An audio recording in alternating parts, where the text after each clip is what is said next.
College की जिंदगी ना जाने कितने हाईज और लोज लेकर आती है।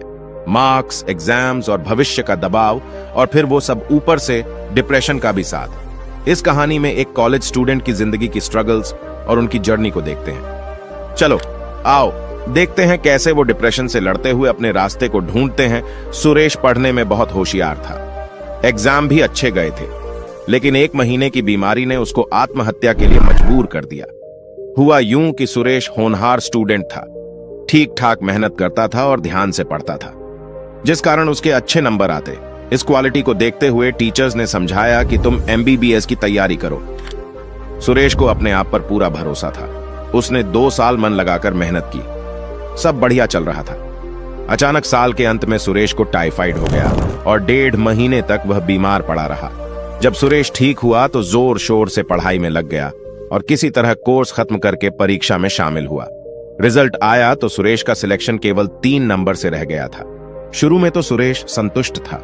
टीचर्स ने भी समझाया कि तुम चिंता मत करो, कम तैयारी में तुम अच्छे नंबर लाए हो, अगले साल तुम्हें अच्छे कॉलेज में सीट मिल जाएगी, बस मन लगाकर पढ़ो और मॉक टेस्ट देते जाओ। सुरेश को सब बातें समझ में आ रही थी, चिंता की कोई बात नहीं थी, लेकिन वह खुश नहीं था। उसके जिगरी दोस्त जिनके साथ वह पढ़ता था, वह सब मेडिकल कॉलेज पहुंच गए थे। दोस्तों के व्हाट्सएप स्टेटस पर सफेद कोट वाले फोटो देखकर उसे चिढ़ भी होने लगी थी। जाने अनजाने में सुरेश खुद को दोस्तों से कंपेयर करने लगा, फिर शिकायत करने लगा कि मेरी किस्मत ने साथ नहीं दिया। अब जब कोई छोटी मोटी दिक्कत आती तो सुरेश उसे सुलझाने की बजाय किस्मत को कोसने लगा कि अरे मेरी किस्मत ही खराब है। सुरेश मेहनत तो इस साल भी कर रहा था, घंटों टेबल कुर्सी पर बैठा रहता, लेकिन अब उसका मन पढ़ाई में नहीं लगता। इस बार उसने पूरा कोर्स रिवाइज करके एग्जाम दिया, लेकिन जब 3 महीने बाद रिजल्ट आया तो उसके नंबर पिछले साल से भी कम आए थे। असफलता के कारण सुरेश पूरी तरह फ्रस्ट्रेट हो गया। वह कभी अपनी किस्मत को तो कभी ईश्वर को कोसता रहता।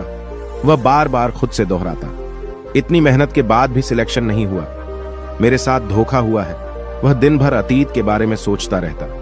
अगर कोई टोक दे तो उसे पूरे दिन बुरा लगता और वह बदला लेने की सोचता। उसके बदले व्यवहार के कारण लोगों ने उसे समझाना भी छोड़ दिया था। एक दिन सुरेश पूरी तरह हताश होकर एक पहाड़ की तरफ चल दिया कि ऐसे जीने का क्या मतलब जब मन को चैन नहीं मिल रहा। सुरेश काफी देर तक चोटी के किनारे खड़ा रहा। उसे समझ नहीं आ रहा था कि मैं क्या करूं, कैसे छलांग लगाऊं। तभी पीछे से आवाज आई। पीछे से वह आवाज नहीं, आज्ञा थी। सुरेश के पैर अपने आप पीछे हट गए। उसने पीछे मुड़कर देखा तो एक अधेड़ उम्र का योगी या साधु जैसा दिखने वाला आदमी खड़ा है। योगी तो एक नजर में ही सब कुछ समझ गया था। उसने पूछा, क्या हुआ तुम्हारे साथ जो तुम कूदने जा रहे थे? सुरेश ने सारी बात बता दी। आज पहली बार सुरेश ने अपने मन का दुख किसी के साथ बांटा तो उसे काफी हल्का महसूस हुआ। योगी ने सुरेश से कहा, यह बहुत छोटी समस्या है जिसे तुमने बड़ा बना लिया है। अगर तुम चाहो तो मैं इस परेशानी का आसान हल दे सकता हूं। सुरेश ने कहा, मुझे जल्दी बताइए, मुझे क्या करना होगा? मैं हर हाल में बुरी बातों और असफलता को भूलना चाहता हूं। योगी ने कहा, मेरी कुटिया पास में ही है, वहीं बैठकर बात करेंगे। कुटिया के आते ही योगी ने सुरेश को पेड़ के पास बैठाया और अपनी कुटिया के अंदर चले गए। थोड़ी देर बाद योगी बाहर आए। उनके हाथ में एक जलता हुआ दीपक था। उन्होंने सुरेश से बोला, हाथ आगे बढ़ाओ और इस दीपक को पकड़ो। योगी ने सुरेश से पूछा, इस दीपक का वजन कितना होगा? सुरेश ने कहा, कुछ खास वजन नहीं है इस दीपक में। योगी ने कहा, कुछ देर इस दीपक को यूं ही पकड़े रहो, बस अपने नजदीक मत लाना। कुछ देर में ही सुरेश के हाथ दुखने लगे। योगी ने फिर पूछा, अगर तुम इसी तरह दीपक को 1 घंटा पकड़े रहो तब क्या होगा? सुरेश बोला, ऐसा करने से हाथों में दर्द होने लगेगा। योगी ने कहा, और अगर दीपक को पूरा दिन पकड़े रहो तब क्या होगा?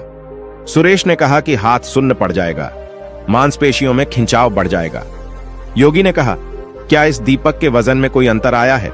सुरेश ने कहा, नहीं, दीपक का वजन तो पहले ही जितना है।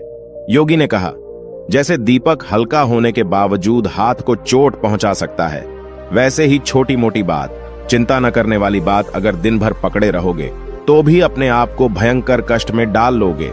योगी ने कहा, जैसे कष्ट से बचने के लिए आपको बस दीपक नीचे रखना है, वैसे ही तुमको अपनी चिंता और शिकायत को नीचे रखना है। तुम्हारी कहानी चिंता, तुलना, शिकायत से लेकर असफलता और फ्रस्ट्रेशन की है।